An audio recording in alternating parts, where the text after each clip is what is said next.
This is Up for Debate, episode number 232, recorded April 28th, 2022. Hello, everybody, and welcome to this extra special episode of Up for Debate, the debate podcast where the two of us agree on everything. I'm Sean Jennings, joined by our own jolly mascot. It is Matt Mariani. Hello, Matt. Hey, Sean, I notice you're now a blue chip prospect. Yeah, I upgraded my name on the screen. Before I was a noted draft bust, Sean Jennings, but I'm feeling a little more positive. I'm now a blue chip prospect. Very good. All that cheesy cliche language. Yeah, I just noticed that promotion happened, that it occurred very, suddenly. You went from bust to blue chip. You know, that's Doesn't the happen agents that are way. talking with the teams and the GMs. There's a little whisper, oh, Sean could move up on the draft charts. But then there's another rumor whispered, hey, Sean is really out of shape and doesn't know how to play football, so I dropped down a few slots. You know, that's just part of the game. Imagine. I almost said, you know what? You can't imagine that somebody who doesn't know how to play football might get drafted for a football team, because it happened, right? With in the book we read, it happened in the book about the USFL. Yes. Football for a buck. Yeah, Yes. it happened to several people that, as it turned out, either had no knowledge of football or limited knowledge of football, and they found their way into a starting lineup, onto a roster. Did you? This is totally out of left field, but I do love the story. Are you familiar with skier Elizabeth Swanee? No. There's a great clip. I'm going to send it to you. But basically, Elizabeth Swanee was just like a person. And she wanted to be like really good at sports. But the problem is she wasn't good at sports. But she wanted to win the Olympics. But she wasn't good at sports. So what she decided to do was to essentially exploit a loophole, which is that, especially in the Winter Olympics, there's certain quotas to make sure all countries are represented that incentivize countries like a Jamaican bobsled team that wouldn't normally go to the Olympics. So she was not even remotely close to good enough to ski at the Olympics for any normal team. But she somehow sneaked in the Venezuela team. Was She was Venezuelan? she was ranked 34th out of like 30 coming in. 13 of her top 30 finishes going in were a result of her showing up, not falling, and recording any kind of score. She was basically terrible. She wasn't terrible. She could like go down the half pipe and not fall down. That was it. She made it all the way to the 2018 Olympics in Sochi. Went, competed, and there's a video of her run where she literally just barely attempts a trick. She just sort of goes down the pipe very slowly. In the Olympics. It's hilarious. Yeah, that it just reminds me of, it turns out you can go to the Olympics not knowing how to ski in the same way you can play football without knowing how to play. So anyway, I'll send you the clip of Elizabeth Swanee. It's very funny. She just sort of just goes down the pipe very slowly. It always blows my mind how people can, just how they just keep faking it. It's fake it till they make it. Fake it till you make it. That kind of thing. Wild. Absolutely. Speaking Anyway. of fake, or some actually, some might say that this is more real than actual football or NFL football. Listen, Matt, certainly some wish it weren't real, No. but it is real. Yeah, this is real. Matt, I would say there are a few sweet spots this show really hits that we just crush out of the park, such as ruining bits and formats, creative challenges that are either wild successes or horrible failures. Which we have not done quite a while. Thank goodness. But I think our real sweet spot is our expertise is in alternative football leagues for some reason. We did a long look at the XFL. We've done a look at the USFL. Someday we will talk about the World Football League. I guarantee it, because there's a lot of good stories there. But, Matt, we were very excited for the XFL's 2020 comeback. Short-lived. Left a hole in our hearts for mediocre football. And, Matt, The gods have smiled upon us and have released the USFL on the American population. It's back. Just like Cam Newton. You know what? They never really go away. That's what's great. Just when you think, you know what, it's kind of nice it's not around anymore. Holy shit, it's back. Like Tom And they're Brady. technically playing football. Yep. So a bit of an interesting concept here. We talked about it a little bit on our USFL episode, our Look Back episode. 8 teams in a league partially owned by the Fox Broadcast Network and the NBC Broadcast Network that are playing all of their games in Birmingham, Alabama, of all places. These are 10 original team names and concepts from the original USFL league. But, buddy, this ain't your granddad's football. It's more like your father's football. It's kind of just regular football. With a few tweaks of the rules, a few technology gimmicks thrown in. Matt, how are you feeling about the USFL? Where would you like to start on this young upstart league? Where to begin? Did you watch any of it? We're about, 3 weeks in? Yep, this weekend will be week 3. Yeah, and I have played two matches so far. In total, I've probably watched 3 to 4 games. I watched the inaugural game the whole way through, one other game almost the whole way through, and then like a couple of others I just saw. So you've watched considerably more than I have because I'm trying. I have only caught highlights. I will confess I have not watched a full game yet. I plan on watching a full game eventually. The problem is that, well, the first week I honestly just completely forgot that the league had even started because it didn't really make it a priority to watch. I'm not that deeply connected to sports other than the ones that I regularly follow. And also because I'm kind of the whole network confused. The I don't like when games span across like multiple networks that are not really like they're major networks. They're not like fringe networks, but they're isn't it like TNT and No, it's FS1? Let's see. Let's count all the ways TV you Land, can watch. like what networks are these NBC, Fox, USA, FS1, streaming exclusively on Peacock. I believe it's just those 5. That frustrates so I like in the baseball world how every team has its own network. It's very convenient. If you live in that market, you are part of that network, you can watch that team. And I put up with MLB TV banning you from watching your home team on their service. But they're now starting to take away even more games, and that pisses me off. Because as games keep moving to Apple TV or Facebook or YouTube, Facebook and YouTube aren't that bad because at least it's free to stream them. And I guess the first week for Apple it was free, but or it's free for now for Apple streaming the baseball games, but eventually, like, I foresee them trying to, and even so, they have games on Amazon Prime now too. But those are games that are taken away from, a service that I already pay for, so it's very frustrating. So it seems like that's something that USFL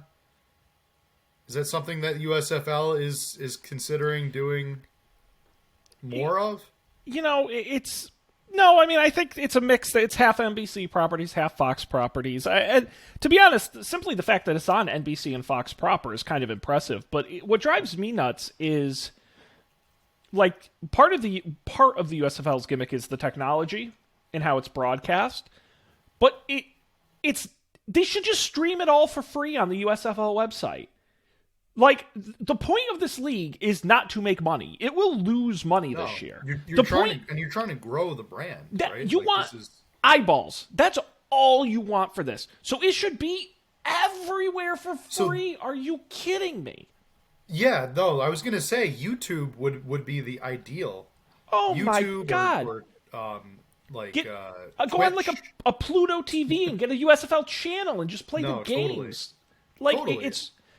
And by the way, I have thoughts on multi-stream options and all interact. I mean, you could do so much, but just the basic games, like that was the AAF, which we talked about on the show, even harder to find than this. Don't make your football games hard to find, guys. Come on. And I enjoyed the AAF. Of all the fringe leagues that have come and gone so far, I think I like the AAF. Strangely, I like the AAF the best. Well, we've never talked about the fan-controlled football league? Are you familiar with that one?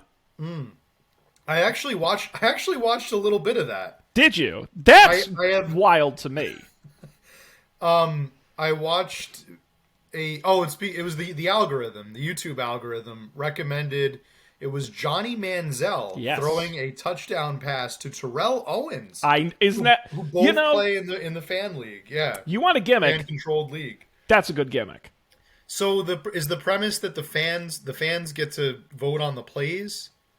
Right? Yeah, and it's more arena style. Yes. Than an there's actual no out of field. bounds. Yeah, it's kind of contact crazy. is a little different. Well, and we'll get into this with USFL, but I like some of the things they've done, but I also think they've missed big opportunities in other places. Let's go ahead and just really quickly, as I mentioned, all the games in Birmingham with very empty stands. Also, one moment, I find Yeah. it really, really unfair and kind of ludicrous that number one, that all the games are taking place in one city.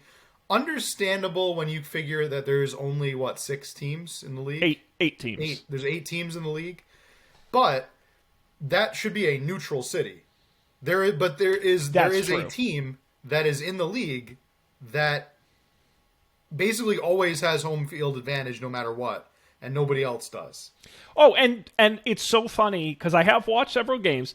The only ones people show up for are the Birmingham games. Like you could, Right. if you did not show me the teams on the field and just a photo of the stands, I could tell you who's playing. This has to be a money laundering scheme, Sean. This whole league has to be a money laundering scheme. Do you seriously are we expected to believe that there are fans from from New Jersey, right? There's a New Jersey team. They're going to fly all the way down to Birmingham they're going to go to Birmingham, Alabama to go see a Birmingham Rumble Ponies game. What is that? In a minute, Matt, I am going to quiz you to name the 8 teams, so please do not look on your screen. But my point is, I don't think they care if there's anybody in the stands. Like it's a televised sport. Like there's no, and you know what? The admission money is just gravy. Well, I'm going to give them credit. Like we all know in our experience in studying these alternate leagues, the first issue is they bleed money like crazy. And so the fact that you're doing it all in one city has got to be saving us so much money. If your goal is to actually sustain this for many years, I would argue it makes a lot of sense to establish the league, establish the team names, some of the players. Then you can take these teams, ship them off to their cities next year, and there's already at least some level of fan base rather than starting from total scratch. So in my list of like good and bad things about the USFL, to me, that's a little bit more of a good one. Where, is it ideal? No. But again, if they had gone to some of these other cities that already have football teams, that already have sports cultures, I don't know. That's kind of the problem the XFL had. They just couldn't get the grip on the local communities. But I would think at the least it should be a neutral territory. Yes. Why not? Yeah, have it. I mean, I guess Birmingham is very cost effective instead of having it in a place like Vegas or. Because Vegas would kind of be the coolest if the money wasn't an object. Probably would be the neatest idea, but it's definitely too expensive. Can I pitch you on the best city? Best city for USFL football? Yes. Honolulu. No, that's fun, but they have a crumbling football stadium that no one wants to play in. They would play San on Antonio. The side of a volcano. Oh, San Antonio. Okay. Good sized city. Doesn't have a football team. Has the Alamo Dome. Has a football facility. Anyway. I'm always boggles my mind how they've in all these alt leagues they've skipped over San Antonio. I thought for sure they would get an AAF expansion unless they already had one and I'm No, I don't believe they They did. did. You know, Oh no, San they Antonio. did. They had the San Oh, did they? Antonio Commanders, Sean. How could That's we an awful forget? name. How could we They should be forget? like the Gunslingers or something. That's an awful The name. San Um, Antonio and if I'm not mistaken, they were one of the most highly attended teams. I well, remember San hearing that, and that Antonio. was like there were whispers that could I guess San Antonio could sustain a football team. Well, San The Antonio Saints almost is moved the to San new Antonio. city that every NFL team threatens to move to if they don't get a stadium. Like that is like on the list because it used to be Vegas or Los Angeles, and like next on the list of cities that don't have teams is San Antonio. Maybe San Diego is the other since losing the Chargers. But Matt, why don't you help me out here? Can you help the folks at home? What are the 8 USFL teams? Okay. I know you know them. I know you know them. Yep. All right. I've got it. Your New Jersey Generals. That's right. Your Philadelphia Stars. Yes. Your New Orleans Breakers. Yes. Best team in the league. And my personal favorite team, right? That's right. Which we'll talk about. Hashtag Dave the Wave. Pittsburgh Maulers. Yes. How many is that? 4? That's half. We're halfway. Halfway there. Your Michigan Panthers? Yes. Yes. Yeah, Arguably the worst team in the league.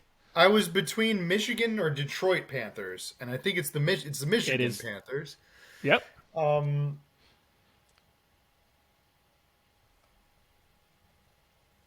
Dallas has a team.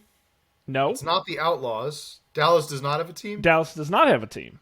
The Dallas Outlaws is an AAF or one of the defunct Yeah. XFL. Who keeps track anymore? Who can keep track of all these? You're thinking of the Houston Fringe Roughnecks. No? I don't know who you're thinking of. No, the Dallas. There was a Dallas. The Outlaws Renegades. somewhere. They were the Renegades. Okay, all right.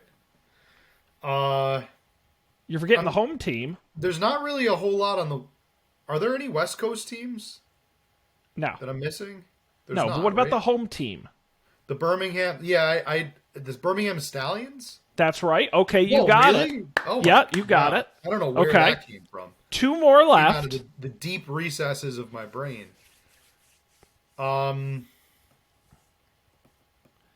They're both in the southern half of the country.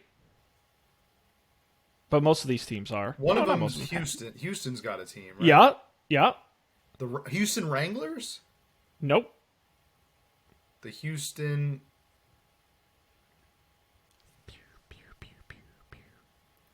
That's not a Sheriffs. helpful clue. No. No, they're the Gamblers. The Houston No, I was not Gamblers. going to get that. The Okay. Gamblers, okay. And the final team, this was a famous team from the I'm first 6-1. run of the USFL. It was One of the partly first owned by Burt Reynolds. Oh, it was Tampa. Yes. The Tampa Bay Vipers. No, you're thinking that's of an the AAF team. that was actually the XFL team. Was the Oh, Vipers. that was. The AAF teams have way cooler names. Oh, I don't know about that. I might disagree with you on that. So and then the They Tampa called it Bandit Ball. Bandits. Okay, The Tampa Bay Bandits. They're your Bandits. 8 teams. that's right. Smokey and the Bandit. Yes. Okay, yes. cool. So what do you think of these 8 teams, Matt? My favorite team. I don't know about you, Sean, but I'm a big New Orleans Breakers guy. I haven't warmed up to them as much as my favorite. Sean, can you name my most favoritist defunct football team? Do you remember? Do you recall? The Seattle Dragons? It was not the Seattle Dragons, Sean. Oh boy, was it the They were also arguably the most successful. the ever. St. Louis Battlehawks. Nope. It was not. They're more successful, and I'll tell you why. Yeah, I don't know, Matt. I think you got me. It was my Orlando Apollo, Sean. Oh, The Orlando boo! Apollos. AAF is trash. I think they lost one game, and they were destined for the championship. Trash. If the AAF didn't get 2 bullets in the back of the head, they would have made it. They would have made it to the championship, which had never been named. They hadn't named it yet. And they never had it. Too bad. So, Yeah, Matt, there's a power rankings on the USFL website. I have no idea if the teams are good, so I'm going off this. That says New Orleans is the best team in the league. No, I like the Breakers. I picked them before they were good, so I'm not a bandwagoner. I picked them because I thought their mascot was cool, and I picked them because I like their jerseys. I think they have in my opinion, the only really nice-looking jerseys in the league, with the exception of the Pittsburgh Maulers, whose jerseys are not bad. I like purple. Purple jerseys are cool. Yeah, but their like logo of the guy with the hammer is kind of whack. It is, which is why it's why I went New Orleans. But yeah, good call. I like the logo is a little bit generic. It's kind of, but I know it's the same one as the New England Breakers, but it's like or similar.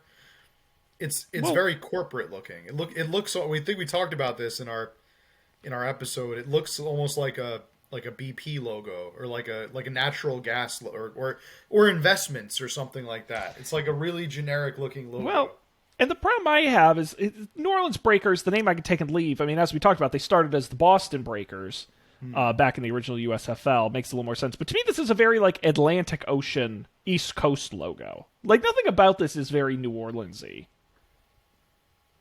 Like I do think you can bring in some of the purples and golds and like make it a little more New Orleans-y.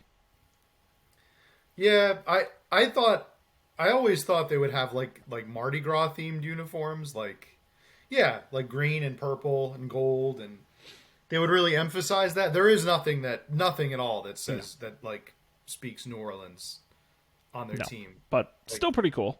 Yeah. Now, but it's New Orleans is a football town. So it's hard to edge out the Saints. So I don't know how you could be more New Orleans than and you're regionally close to Birmingham. You know, right. I don't know how two teams from Pennsylvania got in here. Okay, who's your favorite player, Matt? So my favorite player is it Kyle Slaughter? No. Is he the one that did the teabagging? I don't know. No, he is not my favorite player. My favorite player is Davin Bellamy, who is a defensive end on the New Orleans Breakers. Yes, and I like him because he's a big fan of the trash talk. Sean, is he? So they always catch him with the hot mic. Actually, I think he like volunteers to wear the mic.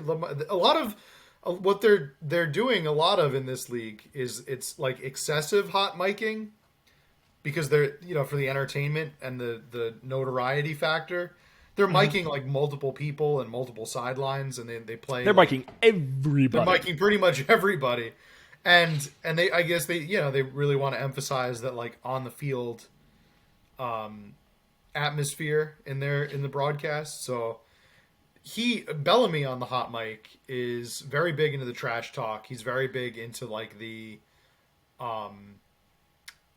like there was an incident in the last game where it was like 31-7 and it was like the fourth quarter and the other team is like trying to talk smack or something, and Bellamy just goes up to them. He's like, "It is 31-7. We ain't got nothing to say. We ain't got nothing to talk about. We ain't got nothing to talk about. It is 31-7. We ain't got nothing to talk about." And he became my favorite player right then and there.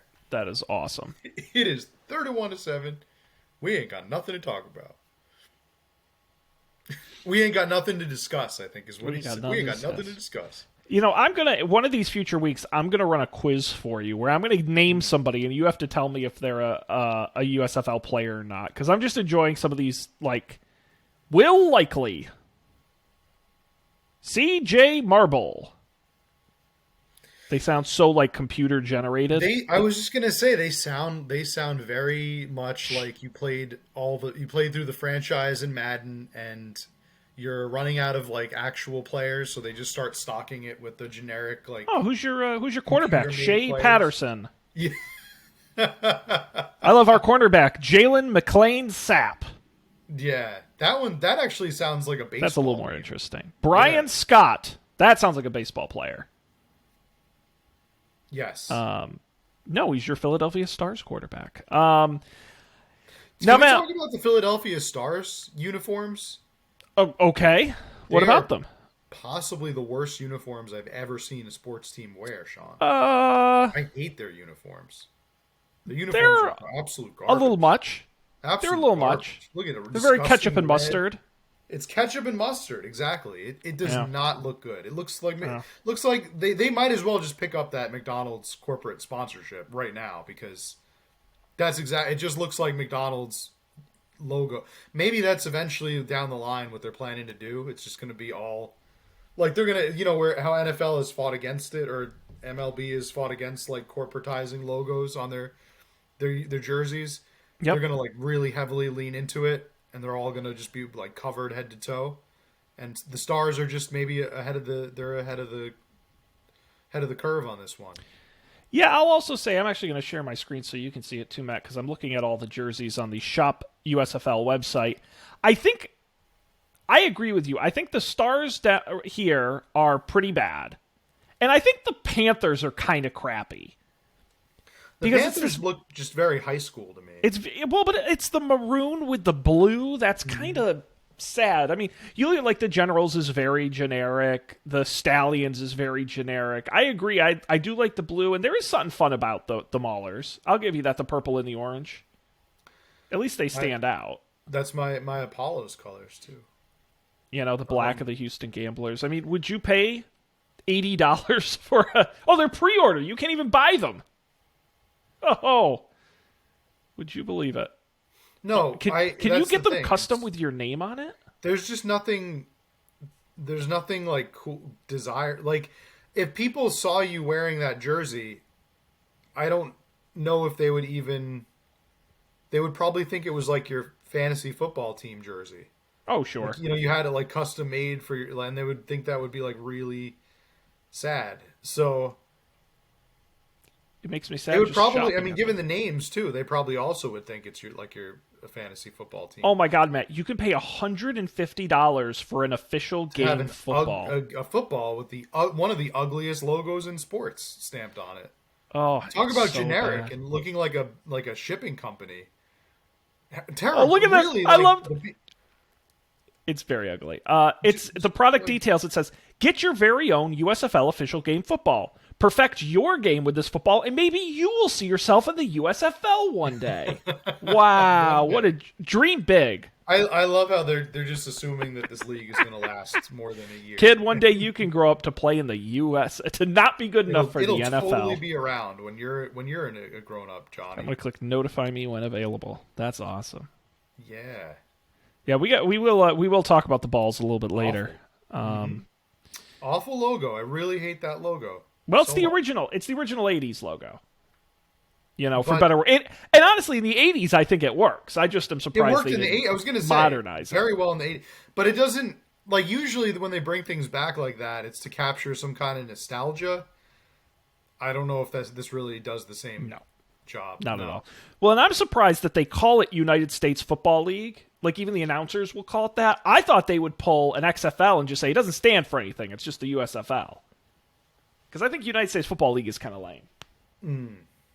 For whatever it's worth. Now, Matt, one other thing to talk about with the teams, because I do want to make sure we have time. I want to talk about some of the broadcast stuff and some of the other interesting rule developments and things. The mascots. I know you're excited and passionate about the mascots of the USFL.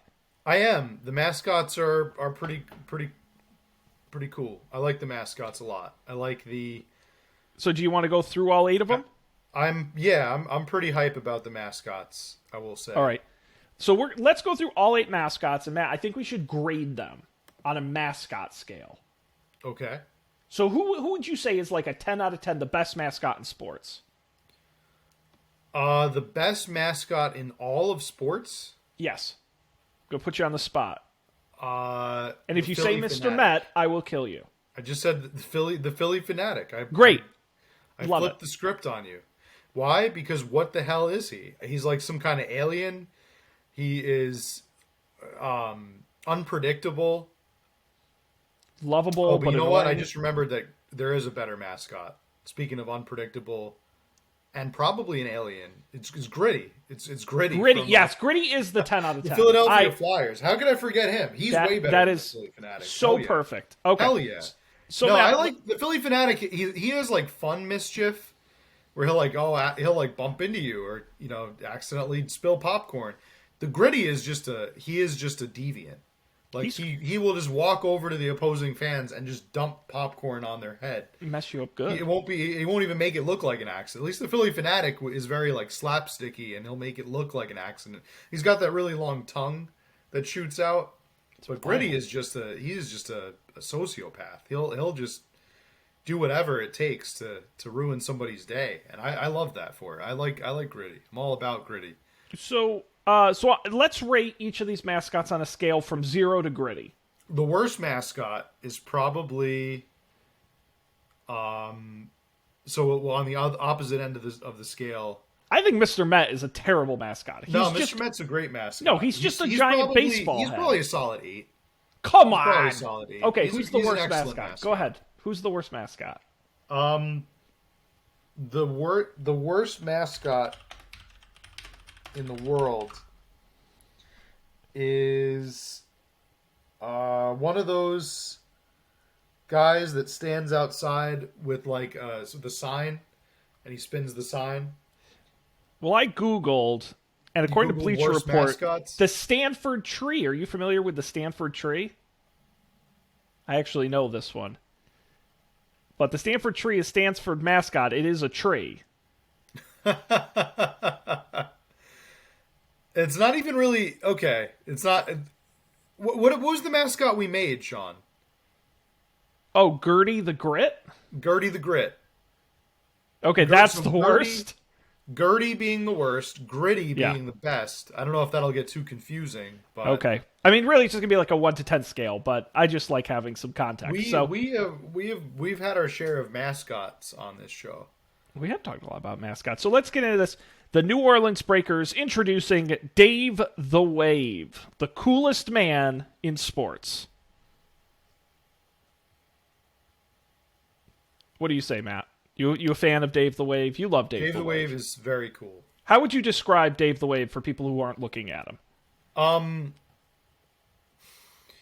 He looks like he should be a toothpaste mascot. I think everybody agrees. Everybody I've heard that has discussed Dave the Wave, they said he should be picked up by Crest. He should be on or Colgate commercials.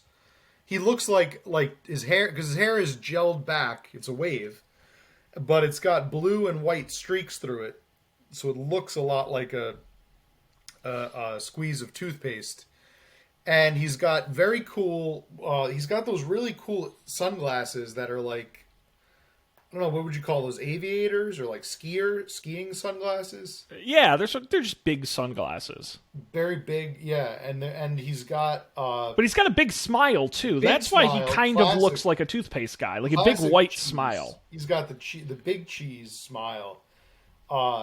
He's muscled up, which a lot of these mascots are pretty jacked. He's cool as hell. He is cool as hell. He is the boss. I love Dave the Wave. So I think I know how they created Dave the Wave.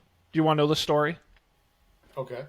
I think it was 1996, and the folks at Colgate were like, guys, toothpaste sales are stagnant.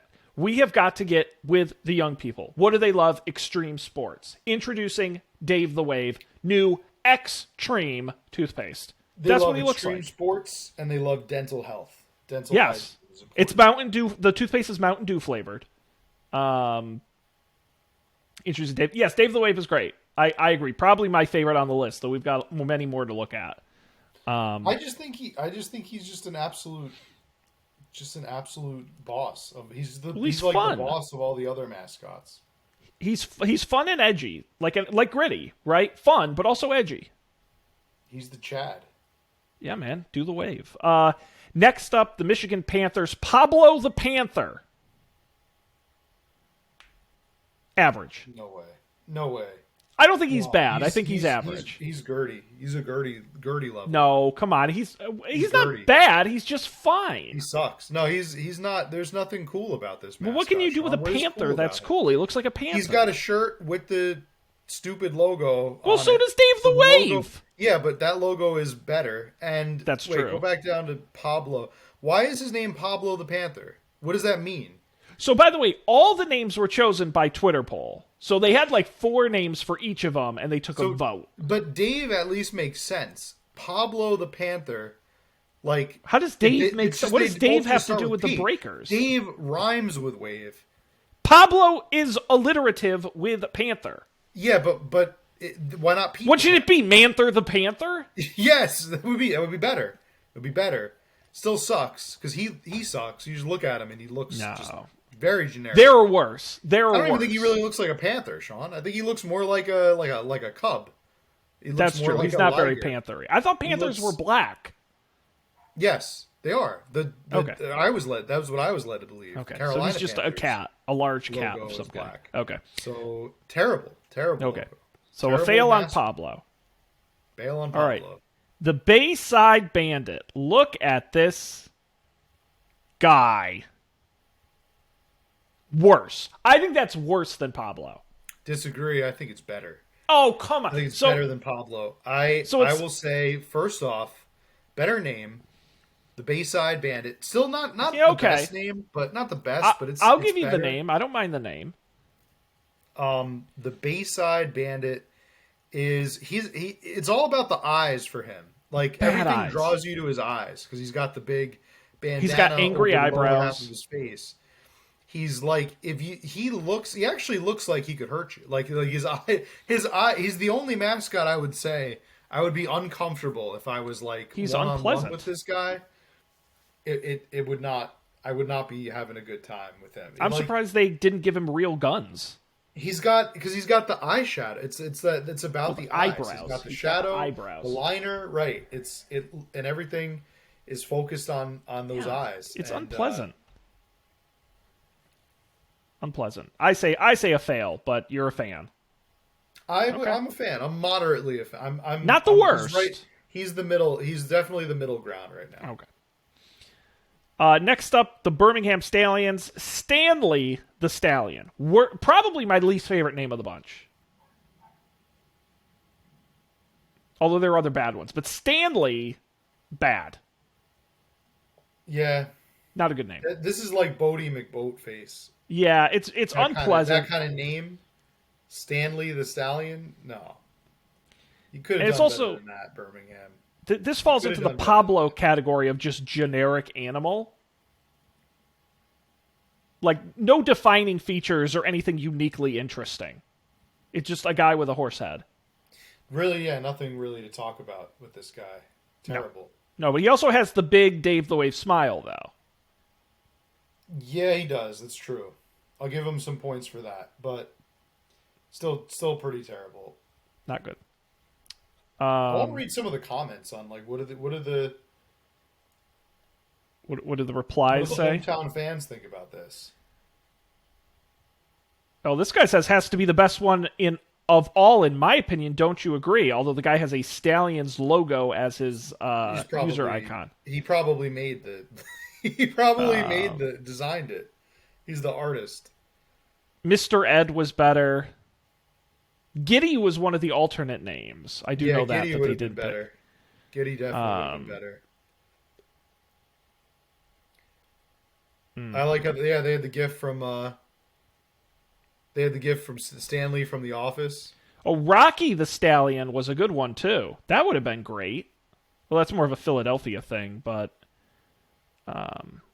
anyway. Yeah, that really wouldn't. Yeah. This guy says, "Coming for your neck, Stanley."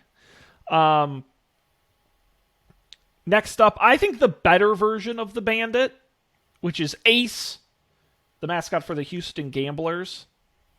I like the name. I think it's clever without being over clever. And again, it's another like person face character, but he's fun, but he's friendly. He's friendly, but he's got a little This edge one's to him. more for the kids. Ace This is one for is the kids. it's likable. Like I could see someone having like a doll of Ace.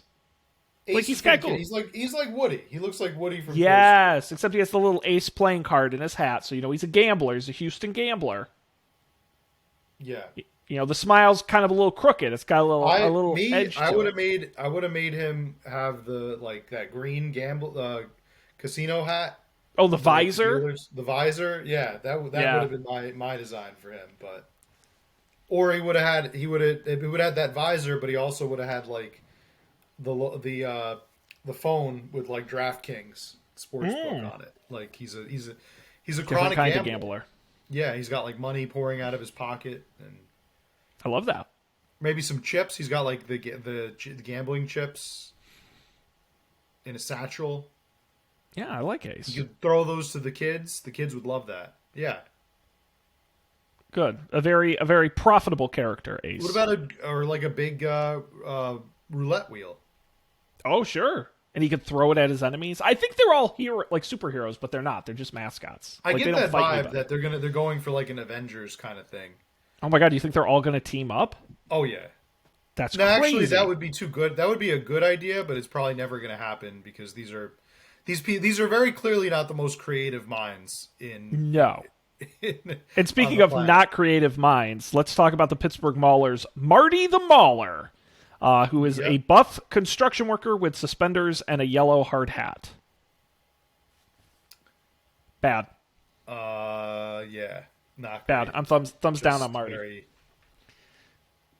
Not very. Which is good. crazy because I think, correct me if I'm wrong, they're the only logo with like an obvious person in it. I mean, I guess there's a bandit riding the horse, but like it should just be like this kind of badass guy, not Still don't whatever. love the logo. The logo should have just been a hammer. Yeah, take you're the probably guy right. Out of it and just make it a big hammer. You're probably right. Yeah, no, he's not doing it for me. He's not fun or friendly, but he's also like doesn't have attitude. He just looks tired, like he's been at work all day. Like he's been mauling all day and he's tired and he needs a beer. Yeah, it does. It's exactly what his eyes are saying. Is I need a beer and I need to go take a nap in my backyard. That's right. That's right.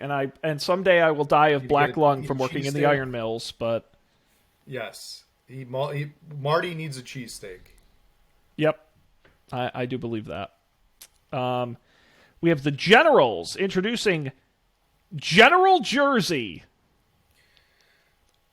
General Jersey. So they're the New Jersey Generals, and it's General Jersey.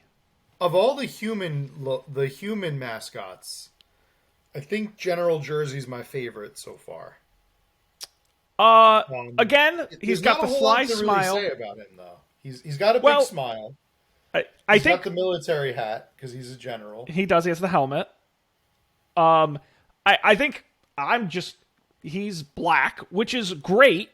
I think there is not a lot of diversity in mascots, and I'm not saying That's that as a true. joke. I'm saying it seriously. Like it sounds Good point. stupid, but name another team with a mascot who is a person of color. In not a way that it's like I'm not talking about like the Indians. Like I'm talking about like one where it's actually not a problem. Yeah. So I actually give credit for that, and he does seem cool. He's got the little grin. He's got he is pretty cool. He's and you know what? The name is so bad it's good. Like General Jersey is terrible, but I also kind of think it's great. Like the New Jersey Generals, he's General Jersey. Like that's awful, but I like it. Yeah. There's not a whole lot else to say about him. He's wearing the jersey of the New Jersey Generals. That is his namesake. I would have gone with like a cutoff tee there. Okay. Like one of those like Well, they don't really wear those in the military. No, but they wear them in Jersey, especially by the shore. One of those like sleeveless tees. That would have Okay, been- so you're going with that kind of jersey. Oh, yeah. GTL, Gym Tan Laundry. Exactly. Yep, Okay. on the back. Could have said that on the back. sure New Jersey would appreciate that. And finally, our last one, the Philadelphia Stars bring you their sort of gritty ripoff, Blob. There's something magical about the city of Philadelphia when they collectively come up with mascot. This is now like it's a triple crown for them between Gritty and the Philly Fanatic, and now we have the Blob. They hit it out of the park every time. Well, by the way, I love this mascot. Not to be corrective, it's not even the Blob. It's just Blob. They couldn't even be bothered. I feel like they're the only ones. Them and New Orleans Breakers are the only ones that understood the assignment. Yes, like the rest of them are just like, oh, a mascot is just a guy who's buff. Well, I think where's our jersey? They took their names literally, like the Michigan Panthers. It's a panther, and the Maulers. It's a I guess a Mauler, but it's a construction guy. The Stallions. It's a horse. Like there wasn't a lot of even the Gamblers was like it's a guy who gambles. Like no, these teams even that was like a bare minimum. Oh. We'll put the card in his hat to show that he's a gambler. Otherwise, they'll think he's just like a regular. Well, no, they'll confuse him with the Tampa Bay Bandit. They look the same. Yeah, the Blob. Yeah, they understood the assignment. They got creative with it. He's like an alien. How would you describe him for the listeners? He's like a devil, but also an alien. He looks like Grimace. I'm gonna go with demon. I think he's an underworld demon. He's got the horns. He's got little fang teeth. He's red. The only reason I think he's an alien is because if you scroll down I think it says Dear Earth. Well, they're the stars, right? So I think that's the reference from space. They're the stars. Dear Earth meet Blob. Yeah, okay. Yeah, so I think they think he's an alien. I think he looks like a demon. I like that he's not a big star. Like they could have made him like the Carl's Jr. star. That would have been funny. Instead, they made him like an alien blob, and he looks like Grimace. He looks like Grimace if he was like Grimace's like like all the Yoshis are different colors in Mario. He's like a red version of Grimace, but he's also got little horns on the top. He's like a Grimace that was from a different evolutionary line, genealogy. A distant relative. A distant relative of the Grimace genus. Yeah. And you're familiar with the green Grimace, right? Oh, Grimacy? Oh yeah. Yeah. Mm-hmm. So I think this fits right in there. He's right in that ilk, yeah. Mm-hmm. Wow. So there you go. There are your 8 mascots. Some good, some not so good, some just strange. Yeah, they all pretty much suck. Really, except for... well, that's true of most of the USFL, though. My man Dave the Wave. He's riding that wave. See, Matt, this could be your ticket to riches. Let's start selling Dave the Wave merchandise. Dave the Wave. I'm going to see if I can get... I want to be Dave the Wave. Is there like an application? No, there's no Dave the Wave merchandise. Not yet, there's not. We got to start selling some, man. We'll make some good money. All right, Matt. I would like to talk a little bit about the technology of the USFL, the broadcast, the rules. We don't have to get too much into it, but I do find it very interesting and fascinating, some of the stuff they're doing. I know you've seen some clips and such. We got the drone cam. We've got the helmet cam. We've got everyone mic'd up to the gills. We've got helmet communication being broadcast. What did you think of all the various gimmicks of the broadcast that you've seen? My favorite, I think the star of the show is the drone. They use that drone. It's really cool. The drone is... I think they use it a lot for like the extra points. Yeah, it's right? One of those. I noticed a lot of the gimmicks they used a lot in week 1 and less in week 2. And so I hope that trend doesn't continue. It was too cool. Yeah, it kind of was, but it was also like you could kind of see it flying around, and when the mics were turned on, you could hear it. one of those funny drone things. I That's love the also helmet cam. Probably because there's so few people in the stadium. Yeah, yes, there's no noise counteracting it. I thought the helmet cam was great. That's a point I would make if I had to give the USFL a piece of advice. Is I want like the streaming multicast where I want to watch an entire game from the helmet cam. Yes. Like I want the quarterback's helmet cam with my audio being the audio he hears in his head and his mic. Like you're the quarterback. I've wanted that for... That's so cool. I wanted that for Madden. Imagine playing cool. Madden. Or you could even pick the player, or like you can be like the wide receiver or the running back for the game, and it's their mic and their headset. And I'm like, oh my God, that would be so... Like, all this technology exists. They had a lot of opportunities to go with the drone for, I feel like, just regular plays that they didn't do. Feels like it really was mostly for like extra points, things like that. Long snaps, like punts and things, they did it for. Yeah, big distance stuff. I wanted to. I wish they could attach a camera to the ball for every time they punt. When it's like the ball cam was like to be the ball. Yeah. Camera on the ball. They use two sky cams, a high one and a lower one, so we get more angles there. I did enjoy.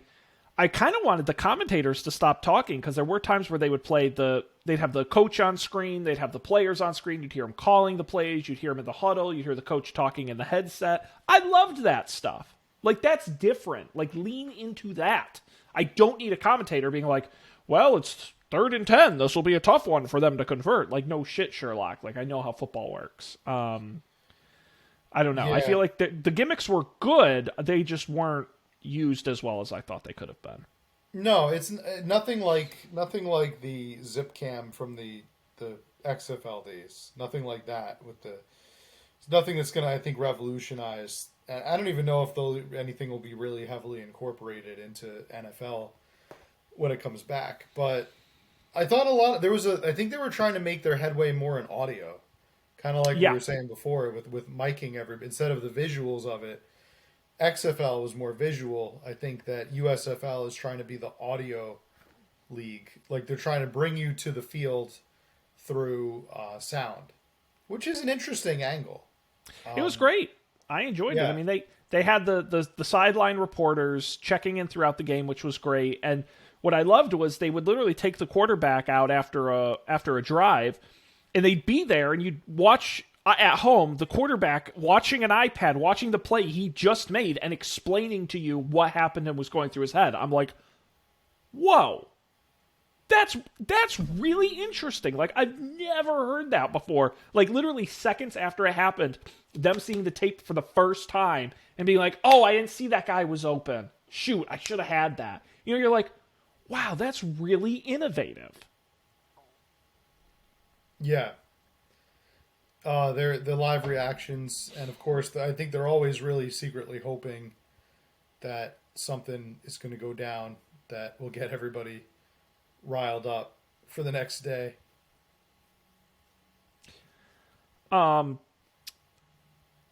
Another gimmick is the first down marker. There are no chains, so there's a computer chip in the ball that indicates its position on the field. A feature I feel they didn't use much, and Matt, I'm sure you've seen the rumors that it's part of the reason the passes and the kicks have not been as consistent as expected is because the chip may actually be throwing off the balance of the ball.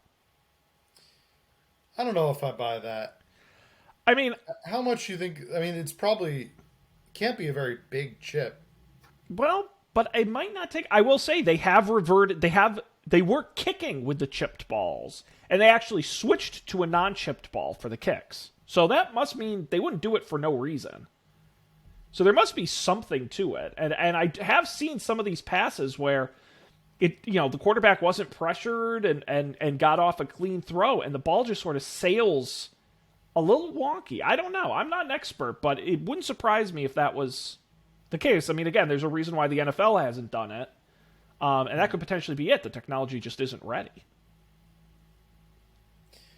Where do they put the chip? It's in Is the it like tips. sewn into the fabric of the ball?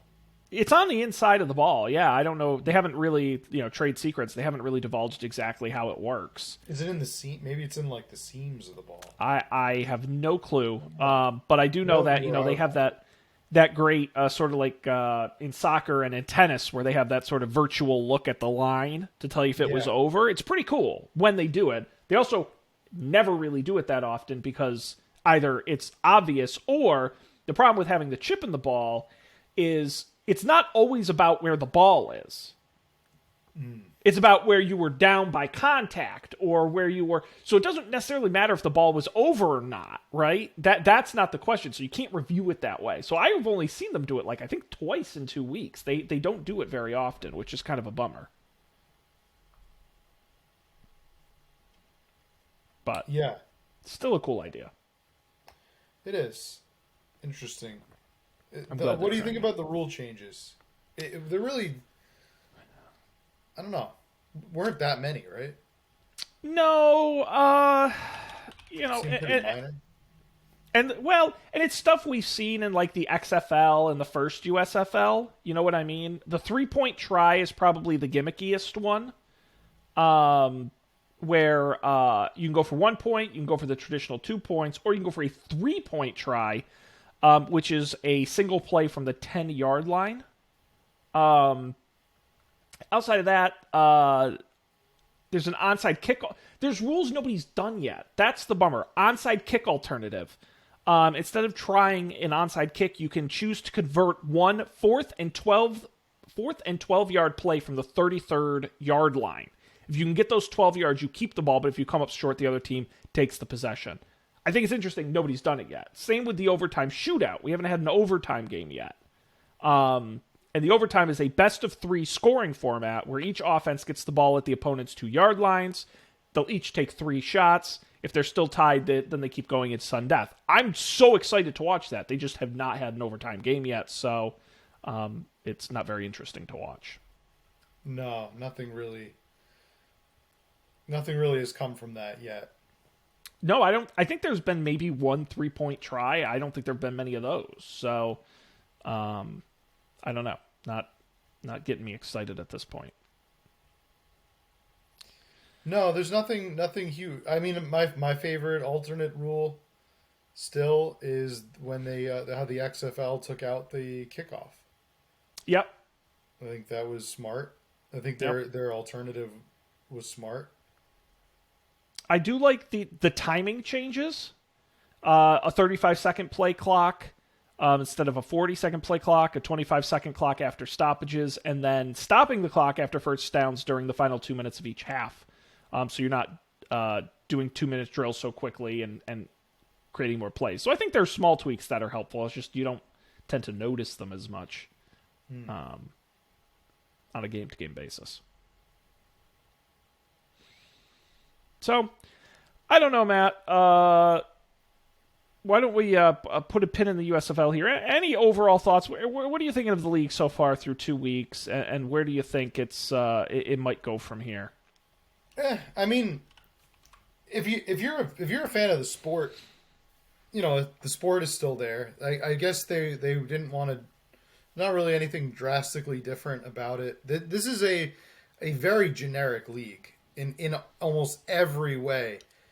The everything from the logo designs that we were joking about before to the mascots that we were joking on before to even the play style. This is a very generically played league. It's not even bad enough to comment on how bad it is. Like, remember the AAF? We were like, wow, all these players are terrible, but they're equally terrible, so it's hilarious. What we don't know what's going to happen next, like, because everybody's so bad. They're just good, but they're not good enough to be in the NFL. So that's what you're watching. Is you're basically just watching like a minor league NFL like alternative, which is why it's just not even. And there's no the XFL had that like, you know, the Vince McMahon savviness of like very showy and very like made for TV. They tried to really establish like storylines and things, but This rendition is just a complete like milk toast of a league, and I don't really think it has that much staying power. I mean, maybe it has, like you said, their advantage is that they're so conservative that they're saving a lot of money playing all their games in Birmingham and just not taking any risks whatsoever. Maybe that's going to help them in the end, but unless you're and also what they have is their seasonality. The fact that they're playing on the off season, I think, is helping them. Like months removed from the they didn't start like the AAF started right after the Super Bowl, and I think it hurt them because there was still a lot of like postseason fatigue that and people weren't ready to watch an inferior product. But to establish this as a natural spring and summer league,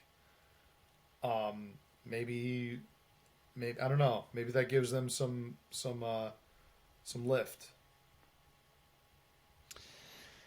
Yeah, I mean, boy, unfortunately, I don't think there's really ever a good time for a football league because if you do it earlier, if you do it in that like February, March, April timeframe, you're running into March Madness. And if you do it like the USFL is doing in the April, May, June, July territory, you're running into basketball and hockey playoffs. So there's sports competition no matter when you do it. I have said, but we've talked a lot about alternate football leagues on this show. And my point has always come back to the same thing over and over and over and time again. That I still do not think spring football will ever work. The NFL is too big, and people don't... the number one thing people forget is people don't like the sport of football.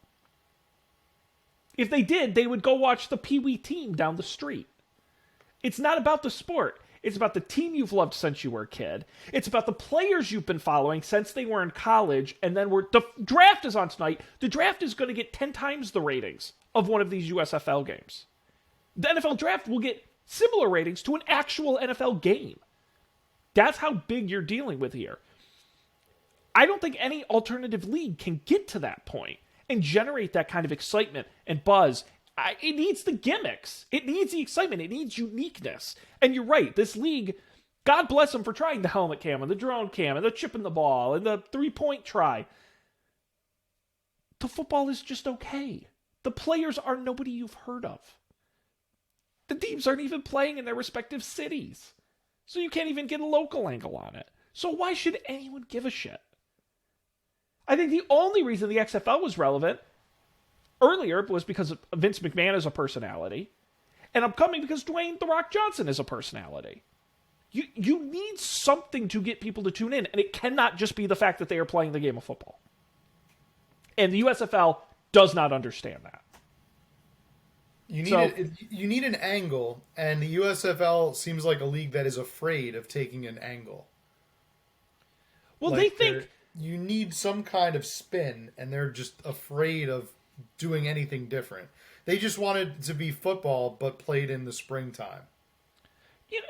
Even fan-controlled football league, like a D-level football league, like worse than arena football. Nobody gives a shit. At least they're trying to do something different. You know what I mean? Million points of credit.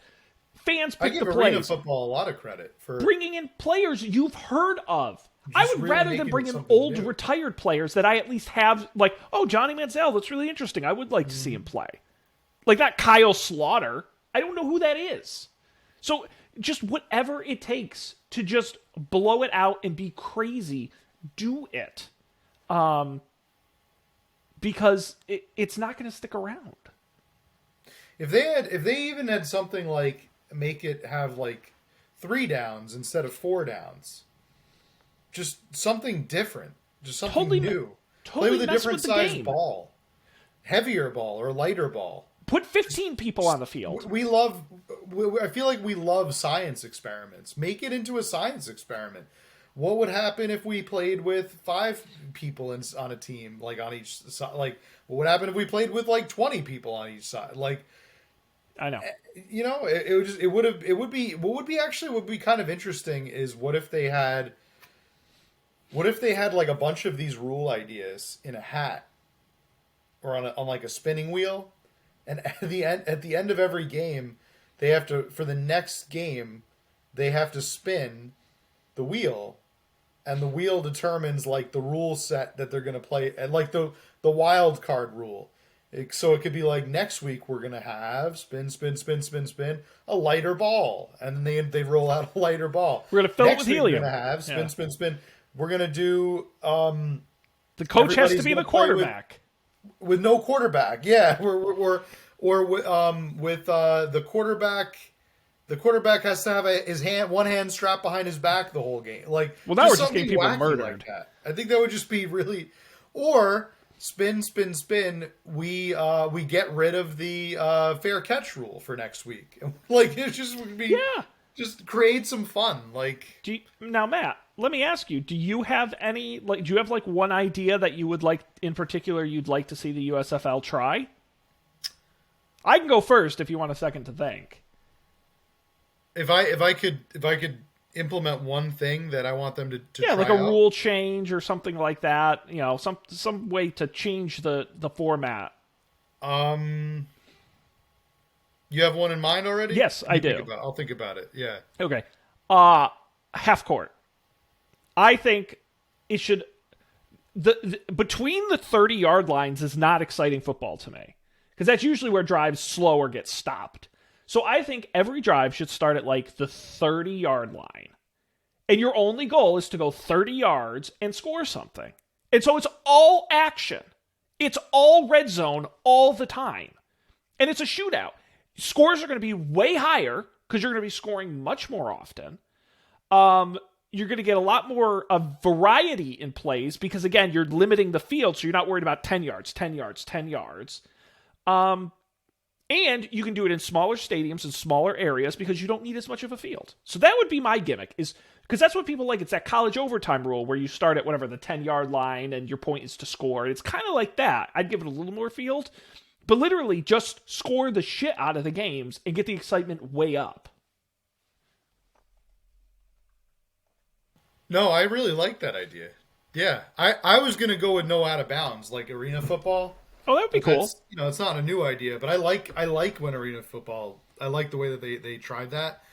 And was it arena football that had the goalposts were like really high or something? It was like really.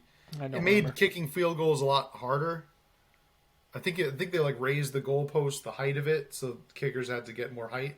I would, maybe consider, especially since the fans aren't showing up anyway. Like you could do away with the out of bounds concept at all, like in general, and just every place is in bounds. There is no out of bounds. Is an interesting one to play with. I would of course do away with kickoffs because I hate them. I think I agree. Most fans agree. I think field goals should be worth more the farther out they are. Mm-hmm. It's kind of not fair that you can kick it at 20 yards and at 60 yards and they're both worth 3 points. Amount. I like that. Yeah, maybe it's Add worth some like stakes. 6 points if it's a 50-yard field goal or something. Yep. Yeah, that could be. Yeah, that would be fun. See, things like that. That's what the USFL needs to do. But they're not going to do it because they're not creative, and it's a They're business, scared. and it's a bummer. I mean, too scared. Matt, we should talk about the XFL before we wrap up here, because there was a little bit of news. So the XFL launches next year. The USFL has a lead on it, and interestingly enough, the USFL has 2-year contracts with all their players that basically forbids them from playing in the XFL next year. Very interesting. But the XFL went on a press blitz just before the USFL launch, tried to steal some thunder. Namely, 2 big things were announced. We talked previously on the show. A new ownership group taken over from Vince McMahon. Dwayne "The Rock" Johnson, probably the most notable among the owners, but some other very rich, successful people.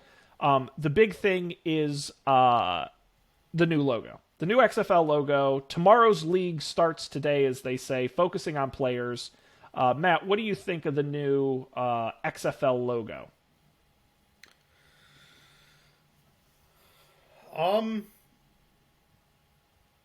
I like it. I'm kind of a fan of it. I don't dislike it, you know. I think it's very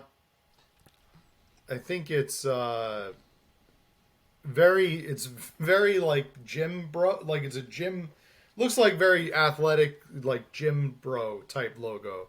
Oh yeah. It's very broy. It's a broy logo. It looks like a logo that would invest in crypto. But it's cool. I don't hate it. I know exactly what they went for with it. I don't think that they're trying to make it like very like 2020s. It reminds me of like a social media launch logo or social media approved logo. It's fine. What do you think of it? As we previously talked about, generic. Yeah, That is it's the pretty bummer. generic. I mean, even the XFL 2020 logo was at least kind of interesting, and this is like the most nondescript. I don't mind it, but it looks like it belongs on a gift card or like a rewards card. Well, there was a sports startup who actually sued them for their logo looking similar to this new XFL logo. So it's pretty uninteresting. Now the XFL announced a couple things, some NFL partnerships, which is something the USFL does not have. Partnering with the NFL Alumni Academy. That's just a picture, not an article. Where past NFL players will be encouraged to participate and play with the XFL. Also, the XFL joining with the NFL on innovation opportunities such as testing new helmets, fitness players, playing surfaces, and things like that. Kind of light announcements, but certainly more than what's going on with the USFL. The other thing that they announced was their head coaches, their 8 head coaches. We don't know the team names or locations yet. We do know who the coaches are. Among them, some of the more famous would be that you might have heard of Jim Haslett, previous Tennessee Titans coach, but a long-time college coach at a number of teams, and also UFL and World League American Football teams. Wade Phillips, longtime defensive coordinator and short-lived head coach of the NFL. Bob Stoops, longtime coach at the University of Oklahoma. Hines Ward, former NFL champion with the Pittsburgh Steelers. And Ron Woodson, 3-time Super Bowl champion with the Steelers as well, among other teams. So some past players, some past coaches, definitely some big names here. Arguably bigger than the USFL. Yeah, a lot of names. I don't know if A lot any of big that names. excites you.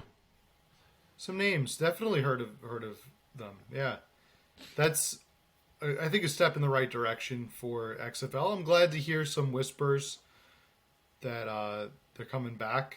I know that The Rock, he seems like he is going to do the league justice as an owner. So we'll see what they have. Definitely, they're. I will say that they've been a lot less scared than the USFL is, or seems to be. Yeah, I mean, like I said, the gimmick is on their side. They have The Rock. They have the NFL's attention. What they don't have right now is a broadcast partner. So I don't know where they're going to air it. But we have a year to find out. So I think they'll figure something out. Yeah, I'm sure they will. Matt, I think this is about the time we wrap up our conversation on the USFL and the XFL. I will say, July 4th weekend, the USFL Championship. I think we may have to bring the topic back up then and recap our thoughts on the season. Maybe we'll have a USFL Championship party. What do you think? I'm down. And can we invite Dave the Wave? I think Dave the Wave, he's up. Dave the Wave's always invited. He's the original party Always down to toothpaste. party. Let's invite him. Yeah. I think that would be a great treat. Awesome. Well, a lot of fun. We're going to continue to watch all of these alternate sports leagues as we do. You're going to want to tune into the show. Moving forward, of course, UpForDebate.tv is our website. You can subscribe wherever you get podcasts. You look for that purple icon. We're going to be there with the video version on YouTube. And, of course, you can follow us at UpForDebateTV on Twitter. Email us UpForDebateTV@gmail.com. But we're wrapping it up here. So on behalf of Matt, I'm Sean. We appreciate it as always. We'll see you next time for another great episode of Up for Debate.